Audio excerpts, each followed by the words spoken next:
दादरा नगर हवेली येथील सिंदोनी या गावातील एक महिला सिल्वासा येथील विनोबा भावे रुग्णालयात प्रसूतीसाठी दाखल असून प्रसूती दरम्यान या महिलेला म्हणजे शेवंती गंगा टोकरे यांना बी पॉझिटिव्ह रक्ताची खूपच आवश्यकता होती। त्यामुळे या कुटुंबियातील सदस्यांनी लगेचच यारी दोस्ती ग्रुपशी संपर्क साधला आणि त्यांना ग्रुपकडून लगेचच बी पॉझिटिव्ह रक्त उपलब्ध झाले। तर श्रेष्ठ दानासाठी रक्तदानासाठी यारी दोस्ती ग्रुपचे नाव हे पालघर जिल्ह्यात आता ओळखले जाऊ लागले आहे। त्यामुळे टोकरे कुटुंबियातील सदस्यांनी देखील याच आशेने यारी दोस्ती ग्रुपशी संपर्क साधला। त्यावेळी या आव्हानाला प्रतिसाद देत जव्हार येथील यारी दोस्ती ग्रुपचे सदस्य शैलेश रामू मवळे यांनी तात्काळ पुढाकार घेतला। 27 फेब्रुवारी रोजी रात्री 12 वाजता सिल्वासा रुग्णालयात जाऊन शैलेश यांनी रक्तदान केले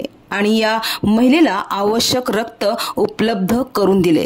शैलेश यांच्या या तत्परतेमुळे शेवंती टोकरे यांना वेळेवर उपचार मिळाले। यामुळे टोकरे कुटुंबियांनी रक्तदाते शैलेश यांचे अगदी मनापासून आभार मानले। तर यारी दोस्ती ग्रुपच्या या प्रेरणादायी कार्याने 2 जीव आज सुखरूप आहे। ही अभिमानाची गोष्ट आहे।